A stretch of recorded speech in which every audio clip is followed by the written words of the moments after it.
everybody, welcome back to the Twitter Pated Mama. I am so excited because I was welcomed by Anita and asked to join the collaboration for what I eat before weigh-in.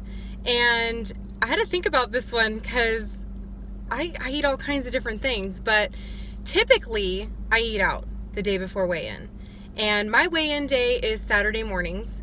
And I've just never been the type that really likes to cook on Friday. It's rare for me to come home Friday after working the whole week and feel like cooking. It does happen occasionally, and if I do cook, it's usually breakfast because it's easy, it's low on points, and I love it. I could have breakfast 3 or 4 times a night or a week for dinner, and I'd be perfectly content.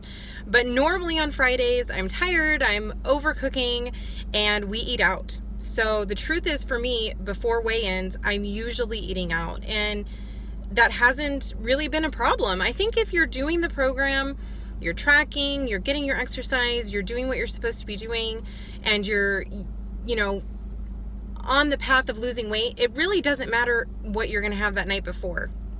Because in the end, you're going to still see that downward motion, right? Even if you eat out every single week before your weigh-in, if you're losing weight, you're going to see that week to week too. So first of all, I'm going to tell you, don't worry too much about what you're eating the night before. Now, can you be affected by things like sodium and water intake and eating something really fatty? Yes, of course you can. And it might not thrill you the next morning on the scale. But again, if you're doing all the right things the rest of the week, that scale's still going to go down. So don't worry too much about it. But in the spirit of this collaboration, which I am thrilled to be a part of, I am going to share with you some of the most common places that we go out to eat, and I'm going to put some pictures in so you can see the things that I'm ordering. So most of the time, I want Mexican food.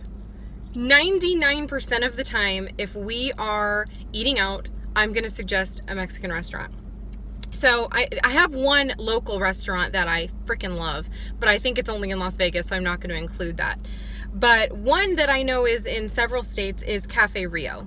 So, Cafe Rio, oh my gosh, even the thought of it makes my mouth water.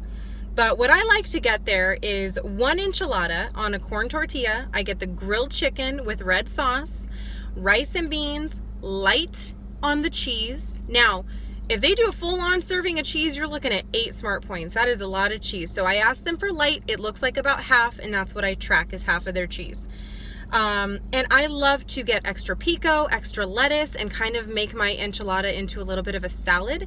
And then I do get a side of the cilantro lime vinaigrette. So I get the small side of that.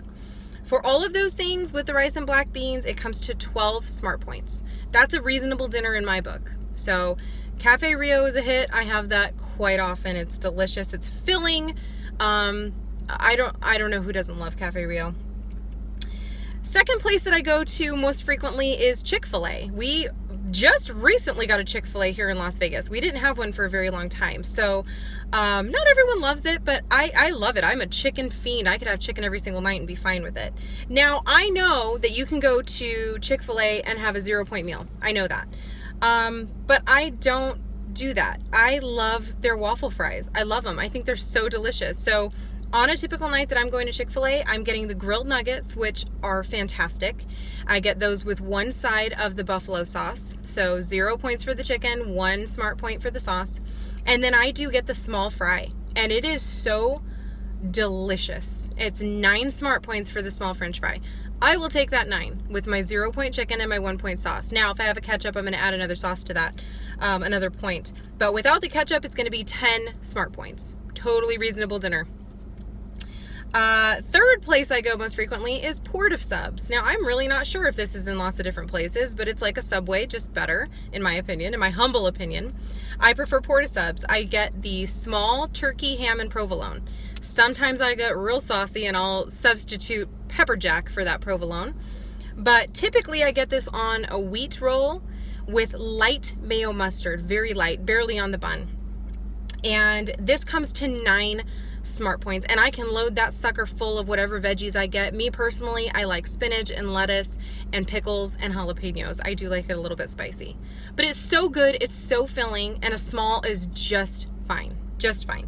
Now, if you're looking to save money, like I have a family of 4 and we all love Port of Subs, I will go on a Friday night and get the extra large sandwich. We'll all eat the number 2, which is the turkey, ham, and provolone, and I'll just cut that into 4 sandwiches. Now, it's a little bit bigger than the small, so you will need to track it a couple extra points, so maybe it goes from a 9 to like an 11 or a 12, but it will save you a little bit of money, so family tip. And the 4th place that we go most often is Panera. And I know this is all over the place. So Panera has so many good options, so many soups, so many salads, so many sandwiches. And you can do their take 2 and the combos are endless. I prefer the chicken and wild rice soup. That is my favorite soup at Panera. It is 6 smart points for the cup, and I will usually pair that with either the chicken Caesar salad, half of that, or a half of the Asian chicken salad. Both fantastic, just depends on what I'm in the mood for. So if I do get the chicken and wild rice soup with the chicken Caesar salad, I'm looking at 11 smart points total for that meal. If I add the French baguette, which my friends often I will, then I'm looking at 15 smart points, and I'm just gonna keep my breakfast and lunch pretty light. So honestly, for me, day before weigh-in, I'm eating out dinner the night before, and I weigh in at 10 o'clock in the morning, 9:30 to 10. So I hope this is helpful and gives you some ideas. You don't have to freak out the day before weigh-in. I promise you, if you're doing this program, it's all going to come out in the end. Have fun, enjoy what you're eating. Let me know in the comments below how you're doing and what you get from these places if you have other ideas. I don't cook on Fridays typically, so I like to eat out. If you've got good ideas, share them with me in the comments. I hope you're doing fantastic on your journey. I hope you're being kind to yourself, showing yourself grace on those weeks that it didn't go great, and we're all going to get there. Just keep chugging along. Thanks, Anita, for inviting me to this collaboration. I can't wait to see the other videos. All the links to the other channels that are participating will be down in the description, so please go check them out. There's some awesome freaking ladies that are doing this. Have a great day. See you next time.